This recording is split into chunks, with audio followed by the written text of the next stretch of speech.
है बंसोट की कुल्फी फालूदा। और खट्टी मीठी स्पाइसी खाने की चीजें बहुत हो गई, अब आते हैं कुछ ठंडे की तरफ। ठंडी चीजों में बंसोट पर दिलशाद की कुल्फी से बेहतर कोई चीज नहीं है, और इस गर्मी में तो ये सबसे ज्यादा क्लासिकल चीजों में से एक है, जो बनती है सवैया रबड़ी दूध और कुल्फी के साथ। ऊपर से रूह अफ़ज़ा का तड़का डाल देते हैं ताकि टेस्ट में बेहतरी आए, और इनका गेम सारा इनकी कुल्फी का है। फालूदा तो आपको हर जगह से मिल जाएगा, अच्छे से अच्छा और एवरेज से एवरेज भी। इसकी मिसाल ऐसे है जैसे एक कहानी, आप किस वे में बता रहे हो ये मैटर करता है। चीज छोटी है बड़ी है कोई फर्क नहीं पड़ता। कोई फालूदा खरीदे या ना खरीदे, इसकी कुल्फी तो मस्ट ट्राई करते हैं। कुल्फी 100 रुपए की, लेकिन अगर मजा चाहिए तो कुल्फी फालूदा ट्राई करना पड़ेगा। तो मैं ट्राई करने वाला हूँ कुल्फी फालूदा। और फिर हमने इस कुल्फी फालूदे का ब्रांडेड वाला बाइट बनाया और उसको खाया, और भाई साहब मजा ही आ गया। ये है नयाबाद का फेमस पटेल बीफ कबाब। और मेरी व्लॉगिंग हिस्ट्री में ऐसा पहली बार हुआ है कि इस शॉप पर पहला कस्टमर मैं हूँ। असल में मैं यहाँ से गुजर रहा था और इनका स्टार्टिंग सेटअप तैयार हो रहा था, और फिर अचानक से दिल को छू लेने वाली खुशबू आई। तो फिर क्या दिल और दिमाग ने कहा कि आज का दोपहर का खाना यहीं पर होगा। और यकीन करना थोड़ा सा मुश्किल होगा, इनका आलू का समोसा, रोल, पैटी सब 20 रुपए के।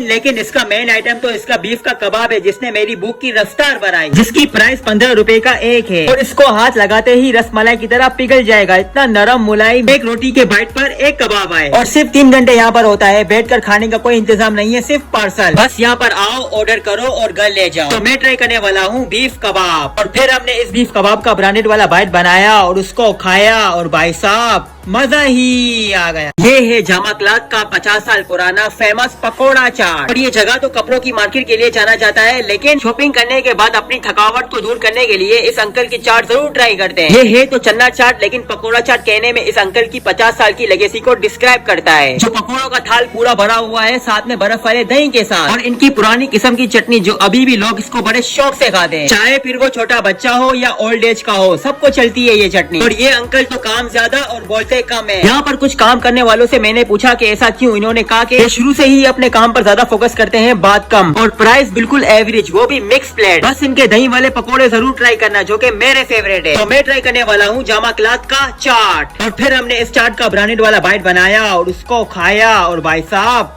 मजा ही आ गया। ये है सदर की लजीज बिरयानी। और लोगों का तो जुमे वाले दिन इस जगह पर पिकनिक पॉइंट बन चुका है। लोगों का जब भी सदर आना होता है तो इस बिरयानी का दीदार जरूर होता है। और जुमे वाले दिन तो लोगों की इतनी रश होती है कि लोगों को बाहर खड़े होकर खाना पड़ता है। एक तो बिरयानी की प्राइस बिल्कुल एवरेज, और क्वांटिटी इतनी ज्यादा कि मेरे जैसे 2 लोग आराम से खा ले। और जुम्मे के दिन तो लोग लड़ रहे होते हैं, पहली मेरी बारी, पहली मेरी बारी। 15-20 मिनट काउंटर का इंतजार करना पड़ता है कि काउंटर खाली हो तो हम जाएं। अगर जगह मिल जाती है तो जितना इंतजार नहीं किया होता है, उसके कम टाइम में बिरयानी की प्लेट खत्म हो जाती है, क्योंकि होकर बिरयानी की खुशबू का नशा इतना चढ़ जाता है कि बिरयानी आते ही बस इसको झपटना है। दोनों शॉप्स हाउसफुल, पार्सल के लिए तो आपको लाइन में खड़ा होना पड़ता है। हर बिरयानी परफेक्ट नहीं होती, कुछ ना कुछ फॉल्ट होता है, लेकिन इस बिरयानी की 2 चीजें बेस्ट है, क्वालिटी एंड क्वांटिटी। इस चीज पर नो कॉम्प्रोमाइज। तो मैं ट्राई करने वाला हूँ लजीज बिरयानी। फिर हमने इस बिरयानी का ब्रांडेड वाला बाइट बनाया और उसको खाया, और भाई साहब मजा ही आ गया।